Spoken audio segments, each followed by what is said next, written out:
नमस्कार। सर्वप्रथम सभी को नव वर्ष की मंगल कामनाएं। जनवरी का महीना 2023 उदय हो रहा है। कुदरत ठंड का प्रकोप पूरा है, सर्दी अपने पीक पे है। हर साल यही स्थिति होती है। नव वर्ष प्रवेश पे भारतवर्ष में सर्दियों का मौसम, पहाड़ों पे बर्फबारी और ठंड का प्रकोप। यही कुछ दिन पहले तक सोचते थे कि भाई यार इस बार ठंड नहीं पड़ रही, लगता है कि इस बार मौसम गड़बड़ा गया है। पर सारे पूर्वानुमान, इवन कि मौसम विभाग के भी पूर्वानुमान गलत साबित होते हैं और कुदरत अपनी चाल चलती है। और देखिए सब ठंड में ठिठुर रहे हैं और कह रहे भाई त्राहिमाम बहुत ठंड हो गई भाई, अब बस करो। तो ये है कुदरत। जनवरी महीना 2023 आरंभ हो रहा है। एक बहुत बड़ी ग्रहों की खगोलीय घटना घटने जा रही है। 17 जनवरी को शनि महाराज 2.5 साल से मकर राशि में बैठे हुए मकर राशि को छोड़कर कुंभ राशि में प्रवेश करेंगे। मकर भी शनि की अपनी ही राशि है और कुंभ भी शनि की अपनी ही राशि है। और काल परश की कुंडली में देखिए कि 10वां भाव के स्वामी शनि और 11वें भाव के भी स्वामी शनि। 10वां भाव यानी कर्म और 11वां भाव मानी लाभ। तो जैसे कर्म करोगे वैसे फल पाओगे। यही कर्म फलदाता शनि महाराज का आधिपत्य है। और अब कुंभ में प्रवेश करके शनि कुछ देने के लिए तैयार बैठे हैं, लाभ स्थिति में पहुंचा रहे हैं। तो जनमानस को इसका कितना लाभ होगा ये अब 2.5 वर्षों में सामने प्रकट होगा। तो इस वर्ष के अगर हम संवत में देखें तो माघ मास में 17 जनवरी से लेके जो कि 5 फरवरी तक रहेगा। इस वर्ष 5 शनिवार और 5 ही रविवार पड़ रहे हैं। और ऊपर से शनि महाराज भी मकर राशि छोड़कर कुंभ राशि में प्रवेश कर जाएंगे। और कुंभ के शनि की तीसरी दृष्टि तो होगी मेष राशि पे, 7वीं दृष्टि होगी सिंह राशि पे और 10वीं दृष्टि से वृश्चिक राशि को देखेंगे। मेष राशि में राहु पहले से ही विराजमान है, तो इसलिए शनि की दृष्टि से कुछ ऐसे समीकरण बनेंगे कि महामारी बढ़ेगी। सर्दियों का मौसम है तो सर्दियों संबंधित महामारी, जैसे कि पहले कभी कोरोना आया था, ऐसे ही कुछ ना कुछ महामारी के रूप में प्रकट होगा। किंतु ज्यादा चिंतनीय बात नहीं है क्योंकि मीन राशि में बृहस्पति पहले से ही विराजमान है।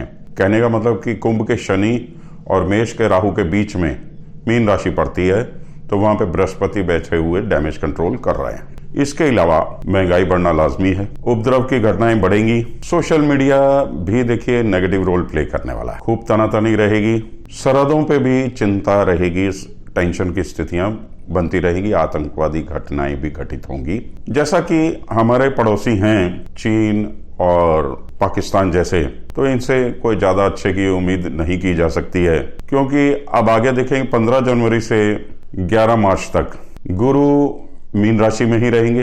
फिर शुक्र मकर कुंभ पार करते हुए मीन राशि में आ जाएंगे। तो ये स्थितियां, और ऊपर से 17 जनवरी को शनि का कुंभ में प्रवेश पड़ोसियों से संबंध अच्छे नहीं बता रहा है। इनके साथ कुछ ना कुछ लगा ही रहेगा।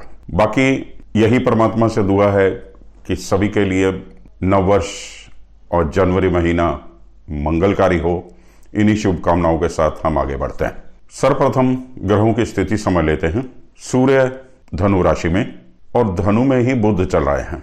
कहने का मतलब कि धनु राशि में बुध आदित्य योग बना हुआ है। सूर्य 14 जनवरी को मकर राशि में प्रवेश कर जाएंगे।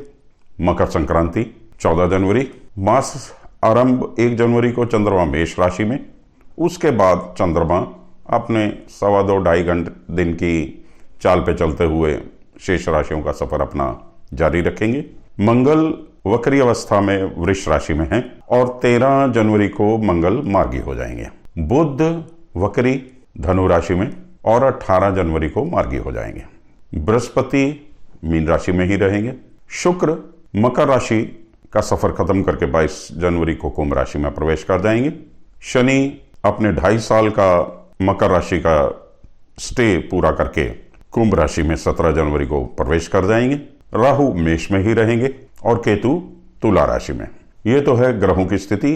अब कुछ जनवरी महीने की खास तारीखों पे गौर किया जाए। पर्व त्योहार से संबंधित जनवरी का महीने की पहली तारीख ही इंग्लिश कैलेंडर के हिसाब से नववर्ष का शुभारंभ है। पूरे विश्व में हर्षोल्लास से मनाया जाने वाला पर्व 1 जनवरी, फिर 6 जनवरी को पूर्णिमा पड़ेगी, 9 जनवरी को 10वीं पातशाही कलगीधर महाराज गुरु गोविंद सिंह जी की जयंती पड़ेगी, 10 जनवरी को विश्व हिंदी दिवस होगा, 12 जनवरी को स्वामी विवेकानंद जयंती जिसे कि हम राष्ट्रीय युवा दिवस के रूप में भी मनाते हैं, 13 जनवरी को लोहड़ी, 14 जनवरी को मकर संक्रांति और दक्षिण भारत में जिसे पोंगल के रूप में भी मनाया जाता है, 15 जनवरी को इंडियन आर्मी डे, 21 को फिर अमावस्या है, 22 जनवरी से गुप्त नवरात्रे आरंभ हो जाएंगे, 23 जनवरी को सुभाष चंद्र बोस जयंती, 26 जनवरी को देश का 74वां गणतंत्र दिवस और 26 जनवरी को बसंत पंचमी और या कह लो सरस्वती पूजा। ये 3 इंपॉर्टेंट दिन तीनों एक ही 26 तारीख को पड़ रहे हैं और 30 जनवरी को शहीदी दिवस और इसी के साथ गुप्त नवरात्रे समाप्त हो जाएंगे। तो अब हम आगे बढ़ते हैं और 12 राशियों की राशिफल क्या है, किस राशि के भाग्य में, उस पर चर्चा शुरू करते हैं।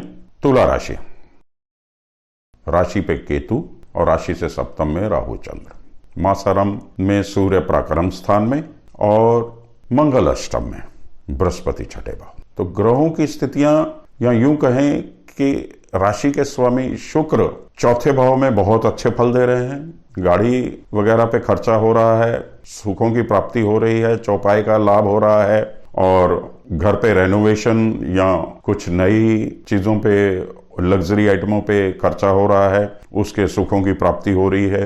अगर यूं कहें कि थोड़े आप आराम तलब हो गए हैं, जो ग्रह स्थितियां आपके फेवर में हैं उससे आप आराम तलब हो गए हैं, जिससे आपको जल्द निकलना होगा। शुक्र मूव कर जाएंगे 22 तारीख को कुंभ राशि में और शनि भी पहुंच चुके होंगे कुंभ राशि में। परीक्षार्थियों के लिए बहुत समय बढ़िया है, लॉ वगैरह के स्टूडेंट्स के लिए भी समय अच्छा है। स्वग्रही शनि हैं कुंभ राशि के, वो अच्छे फल देंगे आपको।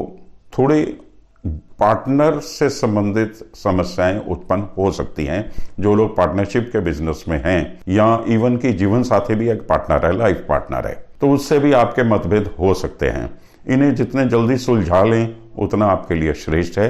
बृहस्पति आपको बहुत सपोर्ट कर रहे हैं, छठे भाव में बृहस्पति हैं, बृहस्पति की पंचम दृष्टि आपके कर्म स्थान पे है, बड़े अच्छे फल प्राप्त हो रहे हैं, प्रमोशन हो रही है और आपको प्रतिष्ठा में वृद्धि हो रही है। धन स्थान पे बृहस्पति की दृष्टि है, बैंक बैलेंस भी बढ़ रहा है। सूर्य मकर संक्रांति पे प्रकरण स्थान से निकलकर सुख स्थान में आ जाएंगे, आपको आलसी बना देंगे, आलस्य आपको त्यागना होगा। जितना एनर्जेटिक रहेंगे उतना आपके लिए श्रेष्ठ है। अष्टम में मंगल कष्टम है, वाहन वगैरह जरा ध्यान से चलाएं और हनुमान जी की उपासना करें। मंगलवार के दिन बधाने का प्रसाद बांटे या गुड़ चने का प्रसाद बांटे। हनुमान जी को सिंदूर और चमेली के तेल से स्नान कराएं, अवश्य लाभ होगा।